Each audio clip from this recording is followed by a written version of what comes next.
y a eu vraiment une chance aujourd'hui de passer sur les dimensions en ligne qui sont des continuations de ce qui se passait en réel.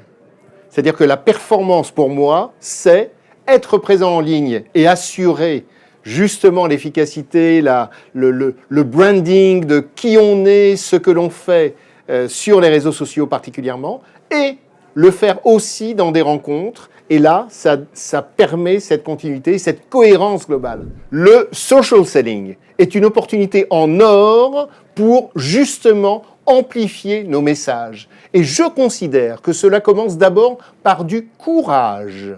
Le courage de se présenter, le courage de se connecter, le courage d'arriver à proposer des choses. J'ai l'habitude de dire que l'on ne fait pas de la vente sur les réseaux sociaux, mais c'est toujours un moyen, on en fait grâce aux réseaux sociaux parce qu'ils permettent de se connaître l'un l'autre entre le vendeur et l'acheteur potentiel, ou le vendeur et le prescripteur potentiel, qui, grâce à ce qu'il verra de nos activités sur les réseaux sociaux, sera capable d'avoir envie et potentiellement de nous recommander auprès du décisionnaire. Donc cette amplification de bruit, de communication, d'accès aux gens direct, sincère, bienveillant, pour construire des choses, cette amplification est un moyen colossal aujourd'hui à la disposition de chacun d'entre nous.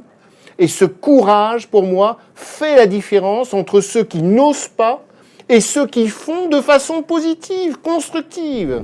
J'ai eu la chance d'être présent dès le premier Social Selling Forum. Nous sommes aujourd'hui dans le 3e. Dans à peu près 6 mois, nous participerons au 4e. C'est une opportunité en or pour partager un certain nombre de bonnes pratiques, de retours d'expérience. Ce matin, j'ai animé un atelier justement de retour d'expérience. C'était passionnant et j'ai presque forcé l'ensemble des participants à poser des questions. Et on avait des questions tout à fait basiques sur justement la présence, les risques de la présence, et des questions très orientées business avec, par exemple, des questions sur le ROI. Quel est le retour sur investissement d'être vraiment présent, d'être actif sur l'ensemble de ces environnements à notre disposition? C'est vrai qu'on a favorisé LinkedIn et Twitter pour le faire. Et pour le 4, nous pouvons continuer dans ce travail d'éducation du marché français, véritablement pour rentrer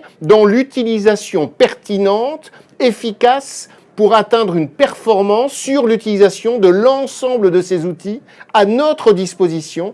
Et le Social Selling Forum numéro 4 sera l'occasion, dans quelques temps, d'aller encore plus loin pour partager directement avec les clients qui utilisent ces réseaux sociaux pour eux-mêmes acheter. Parce que quand il y a un vendeur, il y a toujours au moins un acheteur. Et on sait que les environnements sont de plus en plus complexes, surtout dans le B2B. Il y a de plus en plus de personnes concernées. Et ainsi, en tissant sa toile auprès des clients, on les atteint mieux. Et ce sera passionnant pour le 4 d'écouter les clients sur leurs expériences, comment ils se sentent perçus par les vendeurs et comment ils peuvent aller plus loin. À bientôt.